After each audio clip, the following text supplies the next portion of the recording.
Droylsden, and today's video is from Butcher's Arms, the home of Droylsden FC. Formed in 1892, Droylsden spent the majority of their footballing life within the non-leagues. In 2006-07, they won the Conference National North and got promoted to the Conference, where they spent one single season. The last competitive game played here was on the 14th of April 2020, where they lost at home 4-0 to Clitheroe. I was at that game. A few days later, all football was suspended due to the coronavirus pandemic. However, as many clubs have restarted, Droylsden have not kicked a ball yet, and Butcher's Arms has remained as it is, a ground without a single ball being kicked. The club blamed this on the pandemic due to lack of income from their social bar, which a lot of non-league clubs rely on. The ground is boarded off, but I'm going to see where else I can get close up to. Look out for a few photos on here also. This is a football club that's had its fair share of bad luck, but also some good comedy stories to go with it. Droylsden FC is located right in the heart of Droylsden Town Centre. If you look at above the building in front of me, you can see one of the floodlights. Itself is in the county of Tameside, which belongs into Manchester. Other non-league clubs in the area include Ashton United, Adahay, Curzon Ashton, Hyde United, Mossley and Sainsbury's Celtic. This county doesn't have a football league club, although nearby clubs include Stockport and National League side Oldham Athletic, but that's a different video for another day. See, the boards telling you how much it is to get in on the turnstiles are still up, despite the gates being locked. Have a look through the gate, see it in front of you. It says players and officials only. Secretary. So despite the fact not being a game here now for over 3 years, it doesn't look basically what you would call run down or neglected. Even the birds on top are having a look and keeping watch. There I said it didn't look too run down, but on this side of the ground you can see it has seen far better days than now.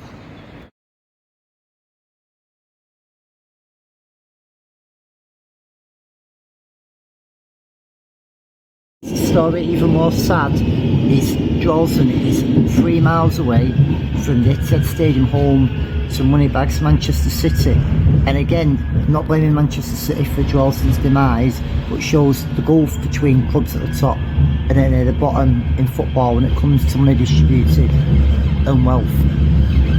At the end of the 2005-06 season, Droylsden lost the Conference National North playoff final to Stafford Rangers, but the following season they went one better with 2 games to spare and beat Harrogate Town to win the league. However, they only spent 1 season in the Conference National, as it was known then. But the following year is their FA Cup exploits that caught the headlines. They first beat Darlington from League 2 after a replay, before the next second round in which they played Chesterfield an amazing 4 times, yes. The first game was abandoned due to fog. The second game at Chesterfield finished 2-2. The third game at Droylsden was abandoned after 72 minutes, with Chesterfield leading 2-0 due to floodlight failure. The fourth game saw Droylsden win 2-1, with Newton scoring both goals. However, there was another twist to the tale when it turned out that Newton was actually an illegible player and should have been suspended, and Droylsden were then expelled from the tournament, missing out on a 3rd round tie and a payday against Ipswich Town. It would be not until 2010 that Droylsden would again reach the first round of the FA Cup, drawing 2-2 with Leyton Orient in a replay at Brisbane Road. They were 2-0 up after 54 minutes. Orient got the tie back to extra time, eventually won 8-2 on aggregate, going on the rampage in the final minutes of extra time. I hope that Droylsden are taking it back soon. If you look here, we've got a car wash, pub number 1, pub number 2, a short walk from the town centre. Right behind me over here, you've got houses. So again, this is another football club right in the heart of its community. They may not get the biggest crowds, but I'm sure those that come down pretty much enjoy it. And on the weeks when the Manchester clubs aren't playing, many come down and enjoy watching the game here at Droylsden. Of the ground, you can see it's surrounded by houses on there, which makes it a target for a developer prime land, which is one reason why we need to get the football club back here as soon as we can.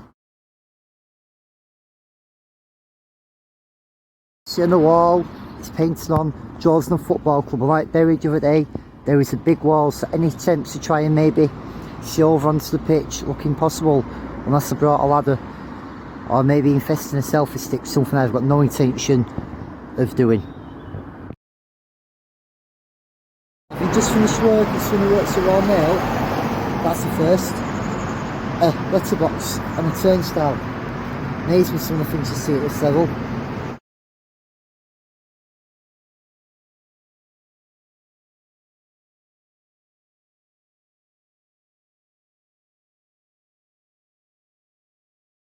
The thing about Droylsden is their larger than life chairman, Dave Pace, who's been at the club a long time.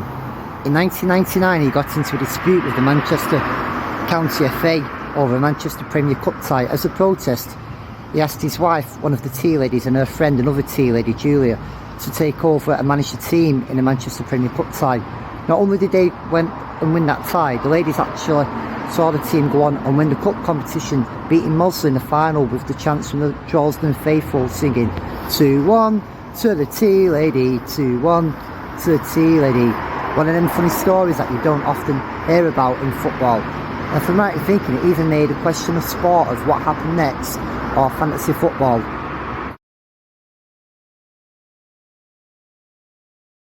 Football can return here to Droylsden sooner rather than later.